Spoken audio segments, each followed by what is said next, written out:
Life is full. It's full of beautiful moments, hard moments, and a whole lot of mundane in between. Often we find ourselves going through the motions, and we end up seeing mostly the hard, mostly the boring, and failing to see the good in our days at all. With Intention is a podcast about changing the narrative. I'm your host, Desiree, and I'm no expert at living intentionally. I'm just here to share my personal learnings alongside stories from others about how we're learning to see the beauty in the mundane, celebrate our beautiful, ordinary, everyday lives, and approach every aspect of them with intention. We'll talk about things like motherhood and family, reflecting and taking care of ourselves, our work, our homes, all the things that make up our days. My hope is that you'll leave our conversations reminded that our beautiful, hard, ordinary, mundane days, this messy life, it's full of good and it's full of purpose and it's meant to be lived well with the utmost intention. I'm so glad you're here. Let's get to today's episode. Hi friend, welcome back to With Intention. Happy New Year. It is 2021. We are saying goodbye to 2020. I fully believe, looking back, it is not a throwaway year, but it's still kind of nice to move forward, right? And have a fresh start, which is the way many people think of a new year. Whether you think of it that way or not, there's no better time than the present to think about how we can get intentional with our money, with finances. Whatever the past year has brought you financially, whether it has brought unemployment or new jobs or more finances or less finances, a lot has changed for many of us because of the pandemic, because of the lovely 2020. I know it can be a stressful topic, but today I am talking with a true expert in the field, and that is Rachel Cruze. If you don't already know her, she is the host of The Rachel Cruze Show. She is the daughter of Dave Ramsey, and her work for the past decade has centered around helping people clean up financial messes, getting out of debt, and building wealth. She's got a book that has just released on January 5th. It's called Know Yourself, Know Your Money. Discover why you handle money the way that you do and what to do about it. So we are going to dive into that topic, why we handle money the way we do, how knowing ourselves can help us understand our habits around money. We're also going to talk about saving money. We're going to talk about budgeting a little bit, and we have all of the resources for you to get started here listed in this episode as well. So I am so excited. I'm so honored that I got to talk with Rachel. Whatever your habits and knowledge around finances look like right now, I know you're going to be encouraged by this episode. So let's just dive right in. Well, I am so excited to be talking to Rachel Cruze today. I'm honored. I've followed your show for a really long time. So before we get started, let our audience know who you are and what you do if they somehow don't already know that. No, it's great. Thank you, Desiree. Thanks for having me on. And yes, I am a personal finance expert and an author and a speaker and a podcast and video host on all things money. So I talk about money day in and day out. And I grew up as Dave Ramsey's daughter, so I kind of have a little bit of a unique take on all of this. And when I was 15, I started traveling and speaking with him at his events and really fell in love with public speaking from an early age, which now as an adult, I realize, okay, that's a gift because most people hate public speaking. It's like their worst fear, but I loved it. And when I went to college, I realized at the time, like, gosh, there are so many people around me, my peers, that were making these terrible financial decisions. I mean, they were in credit card debt already and student loan debt. And I remember thinking at 18 years old, you know, I don't know a lot, but I know enough that really I could help them. Like I remember feeling that so much in my spirit of like, oh, I could do something and help them. And that kind of led to, after college graduation, to say, this is really what I wanted to do with my life. I wanted to travel and speak and talk about this subject because money is it's an intimidating subject. It can be a very shameful subject. And I really wanted to give people a path and a guided way to understand how to handle their money and eventually control their money versus their money controlling them. And my husband, Winston, and I, we've been married 11 years, and we have 3 kids. Amelia is 5, Caroline is 3, and Charles is a year. So we have a house full. I feel like I have 17 kids, but it's just 3. But it's wild, and it's so fun. We're having a great time. That's awesome. Well, I love all that you do. And I love how honestly you approach the subject of money. That's probably my favorite thing of following along with you. And today we're going to dive into the idea of how knowing ourselves and being honest with ourselves about how we approach money is going to help our money habits. And you wrote this new book, Know Yourself, Know Your Money. And it has been such a gift to be able to read that book because I have to say I never really thought about the fact that knowing how I grew up around money and what I learned about money growing up was impacting my habits around money. I just never really thought about that as deeply as you go into it in the book. So we're going to dive in. Tell me about this book. Tell me about, I gave a little bit of a preview there, but tell me about why you wrote it and just kind of what you dive into in this book. Yes, well, myself, probably, 3 years ago, I kind of went on this self-awareness journey, if you will. I took a few personality assessments. I remember taking the Enneagram and really like diving into that. I remember reading books on like birth order. I did some counseling, and I just really was starting to understand who I am. And that self-awareness, I really believed, helped me become a healthier person, probably emotionally. And out of that, I just became a better wife, a better mom, a better friend, a better daughter, a better sister because of all that. And I remember thinking on that journey, okay, so can I apply some of this stuff to my money? So I started asking my question to myself of, why do you handle money the way you do, Rachel? Why do you spend what you spend?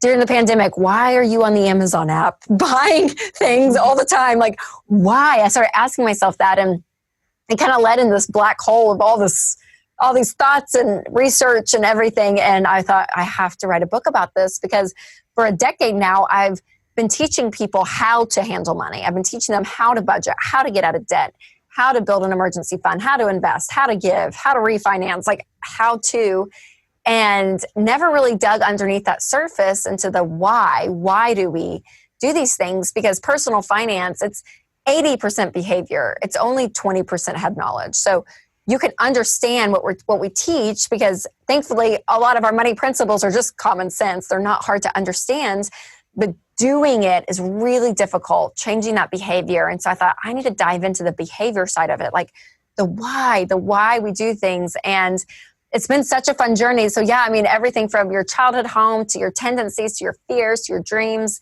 I mean, all of this impacts how we handle money. And I wrote the book, I say in the closing, I wrote this not just for self-awareness sake, but to really apply what you've learned to your life and your money, because I really believe it helps you win with money faster. Yeah. And just reading through it, I learned so much about exactly what you said, myself and how I handle money.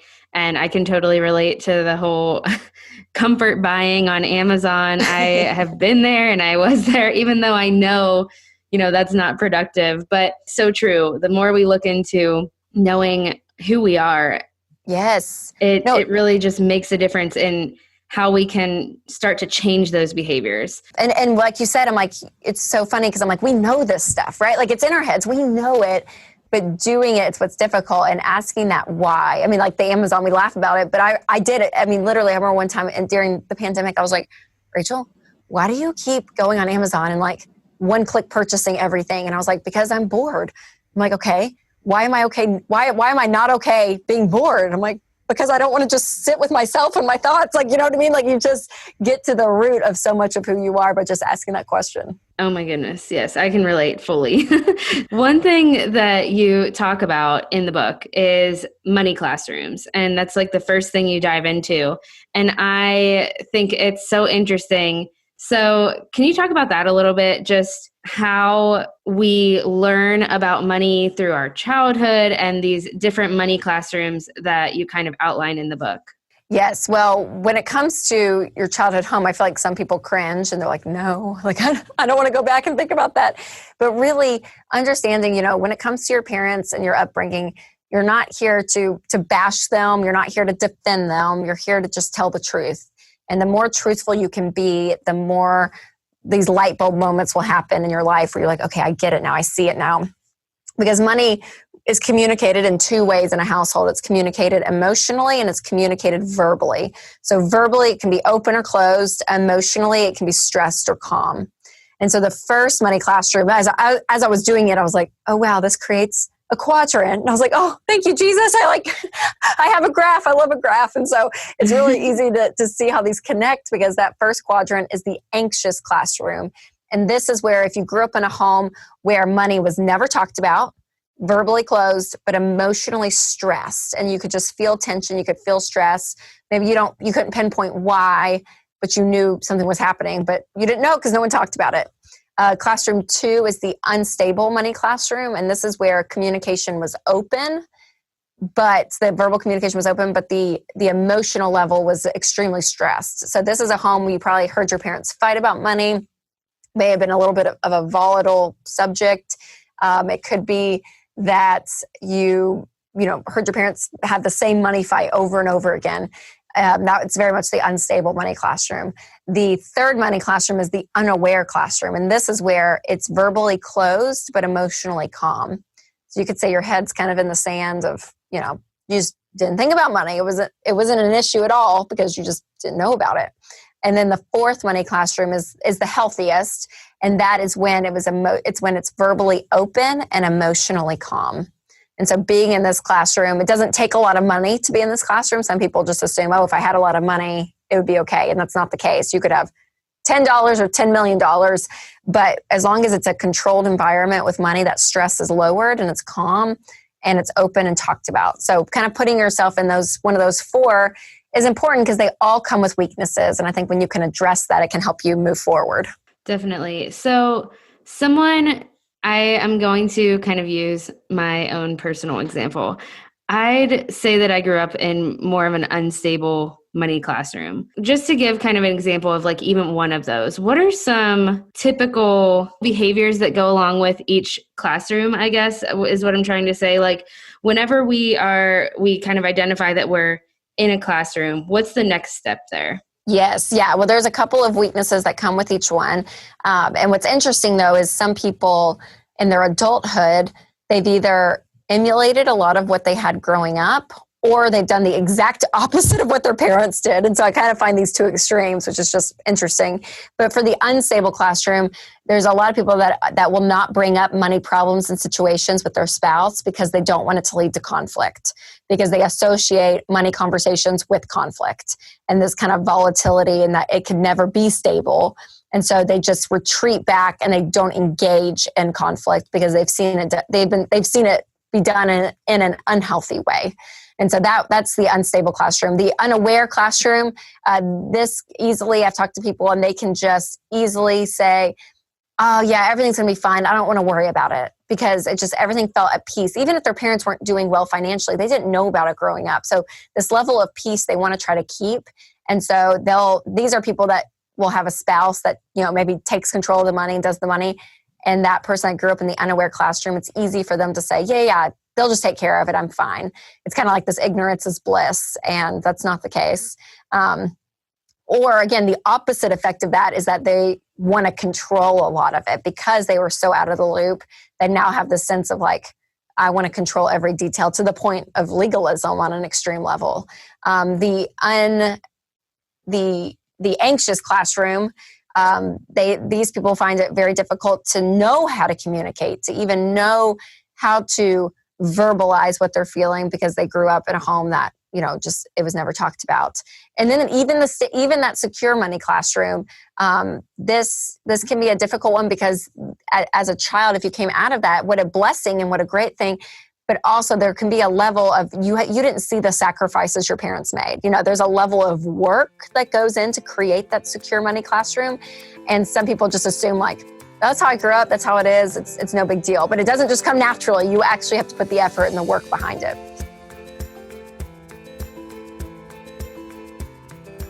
I hope you're enjoying today's episode, but I did want to take a minute to thank today's sponsor, Prepdish. Prepdish has been a longtime sponsor of the podcast, and I am so grateful for them because I don't know about you, but after cooking at home more than ever in 2020, I personally am lacking motivation. One of my favorite ways to combat this is to have someone else tell me what to do and what to make. If you're feeling meal planning fatigue as well, Prepdish is one of my favorite companies that will help you out with this.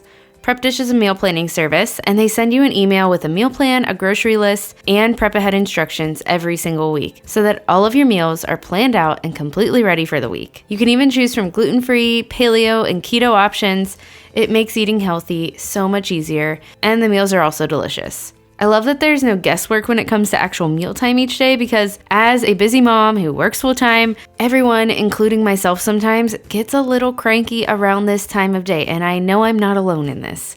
But the last thing that I want to do is think up a meal idea from scratch. Prepdish takes away this guesswork, plus takes a bit of the workload of dinner time off your plate because you've already bulk made much of the meals by prepping at the beginning of the week. If you're looking to cook healthier meals for your family in the new year, but you also want to simplify the whole thing, definitely check out Prepdish. And the best part is that Allison, the founder, is offering listeners of With Intention a 2-week free trial, so you've got nothing to lose. Head to prepdish.com/withintention to try it out. That's prepdish.com/withintention to try it out.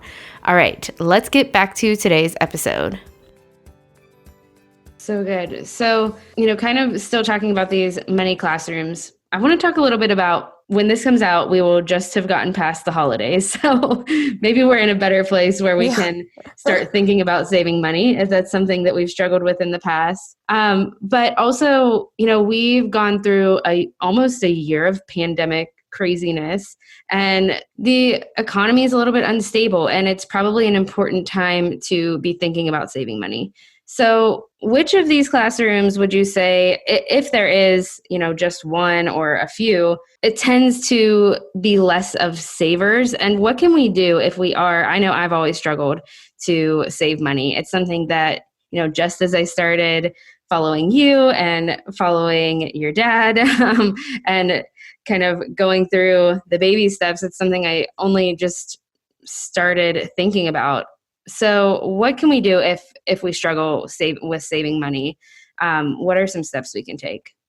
Yes, well, saving money, it's such a tactical part of money. So it's going to be one of those things that you have to be intentional with. Never will we just look in our savings account and be like, oh, wow, there's some money in there. That's awesome. You really do have to be intentional with it. So it's things like making it a priority. So I always talk about giving, saving, and then spending. So we always teach giving first and then save second and get a goal. Have a goal. The baby steps you mentioned, the first baby step is to save $1,000. So make that your goal. And even if you're just saving $50 a month or $100 a month, do something, because I promise if you have not been saving, it's going to feel very uncomfortable and hard. But once you do it, just that first month and you have that money in the account, it's going to feel so good that it's almost, contagious. You're like, okay, the next month I want to do more. I want to do more. Like you're going to start to feel it because you're going to start to actually gain control. When you don't have savings and there's that level of insecurity with your money, there's a lot of fear that can happen there. And the moment you start gaining traction, that's why I love the behavior stuff. Like once you start getting a positive reinforcement of this behavior, you're going to want to continue down it, but you still have to be intentional. It's not going to just happen. You have to possibly cut things out of your budget, out of your lifestyle. Maybe you bring in some more money, whatever it is, cutting it. And I think during the pandemic, like you said, it really revealed a lot of where we were with our money as Americans. I mean, Warren Buffett says when the tide goes out, you can see who is skinny dipping. Like when everything's going good, you can kind of cover up some of your money mistakes because everything's fine. But when everything's not fine, you really see the situation of where you're at. And sadly, 78% of Americans live paycheck to paycheck. 40% of Americans can't cover a $400 emergency in cash. And so there's this dire need that we have to do something different. And hopefully the pandemic was a moment that shocked you enough to say, you know what? Okay, I never again want to be in this moment. Never again will I do this. Never again will I be in this position. And so part of that never again is saving. And so it's one of those things you just have to do it. But that's the beauty about being a human being is you get to wake up tomorrow and you get to decide to do something different. And the key is too that in order to do something different that you've never done before, change has to happen. And change is uncomfortable. Change is not fun. I mean, even my 3-year-old, we ended up switching the car seats. We took our car seats out and then we had to put them back in, and I switched them on accident. And you would have thought I was torturing my 3-year-old to make her sit in her car seat on the other side of the van. She was like, no. And I'm like, yeah, she doesn't even like change. I mean, it is in us that it is uncomfortable, but you have to have the hope that what you're changing for is greater than your current situation. So if I'm telling you to sacrifice your lifestyle to save money or sacrifice to get out of debt, you have to believe that those things are going to be greater for you than your current situation. Because if I said just sacrifice for the heck of it, you'd be crazy if I was like, never go on vacation, don't go out to eat. Just because, like, yeah, you'd be insane just to take that advice for just what it is. But because of the result is greater and you have hope that that result is greater, hopefully that's ignites you in your change as you go through this process. Yes, that's so true, that it's like the reason behind it, the why, that you can kind of hold on to. Because I know I've recently gone through a lot of changes. I had a change in job. I had a change we moved. It's like a bunch of changes at once. And I have a 3-year-old as well. And she did not do, I didn't, I know I saw myself like have tantrums throughout that time, but she just went crazy on it. Nobody likes change. So, yeah, it's all about putting that why behind it is so important. And I think that's what your book really helps us do, because not only does it, we might have a why that we're holding on to, but it helps us dig into it even deeper of just like, why am I the way I am? And why do I handle things the way that I do? So with kind of this idea of, okay, we're in a new year. I mean, last year was crazy. When this is coming out, I should say, we're in a new year. 2020 was a little bit of a wild ride.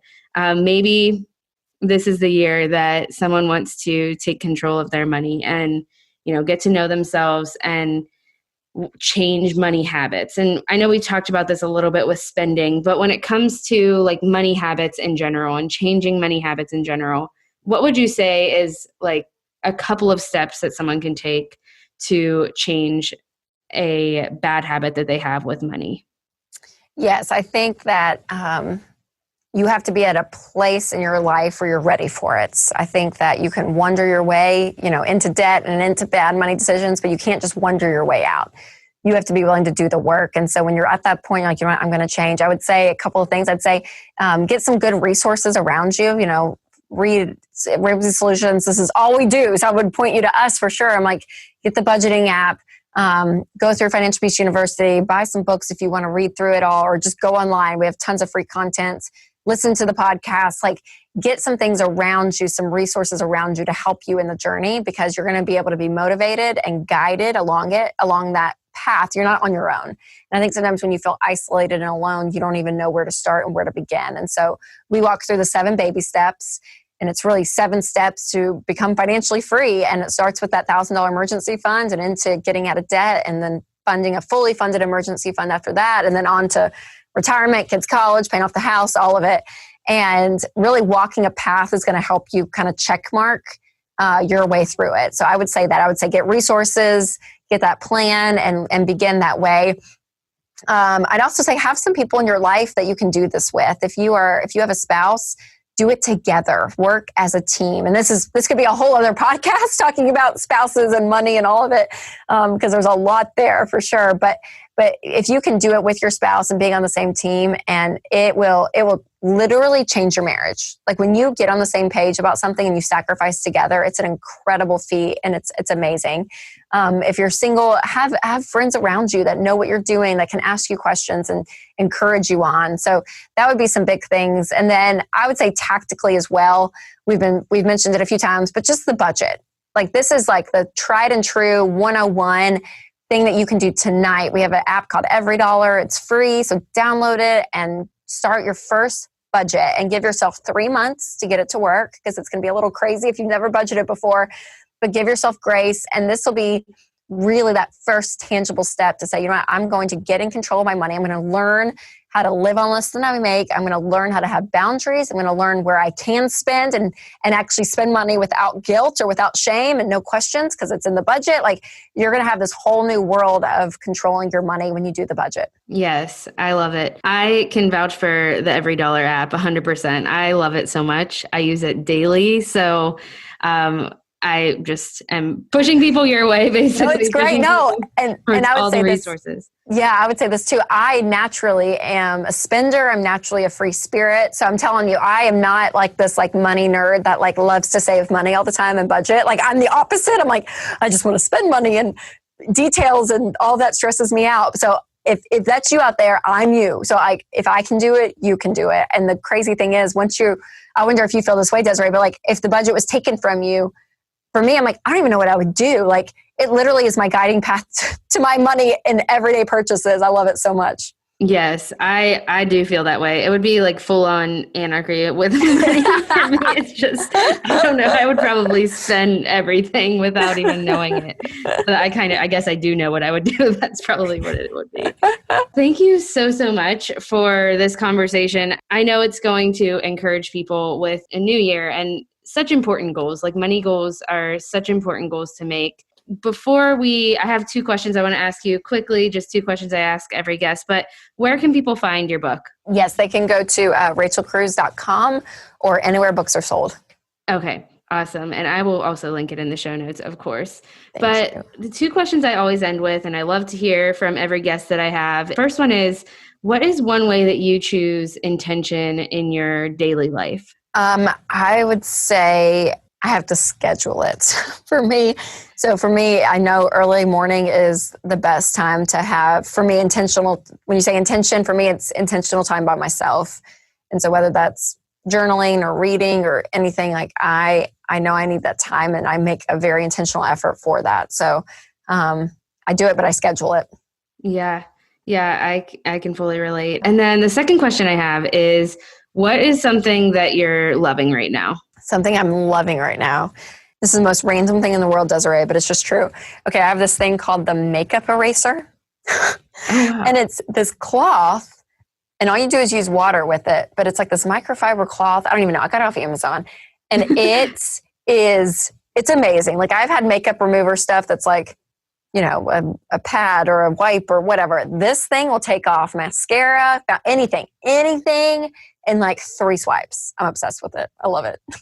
That sounds amazing. It sounds like you should buy it. Is that great? I'm going to go look into it right now. You should try the makeup eraser. This is the whole reason we had this conversation. I think it is. I totally think it is. Well, thank you so much again, this conversation. I know it's going to encourage so many, and same with your book. Thank you again for coming on the show. It's been an honor to talk to you. Absolutely. Thank you, Desiree. Thanks for having me on.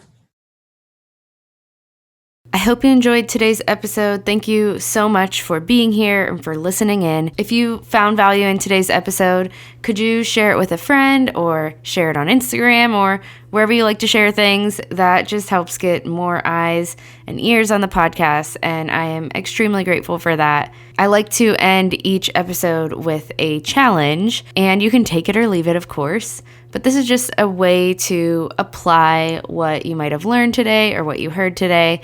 So my challenge to you today is simple, and it's just to choose one way in which you'll be more intentional with money this year. There are a lot of ideas in this episode. Rachel's book is a great place to start, but I know it can be overwhelming, especially if you are at the beginning of your journey with finances, with becoming debt-free, or with just even making a budget. If you are at the beginning, choosing one way to become intentional with your finances this year and actually putting it into practice, setting a plan in place to do the thing, it's going to make it less overwhelming because you're just starting with one way to be more intentional with finances. And if you already are really intentional with your finances, this is just a great time to think back on the last year and think of maybe a way that you could pursue intentionality in an even greater way in this area of your life. That is all I have for today's episode. Again, thank you for being here and listening in, and I will talk to you right back here again next week.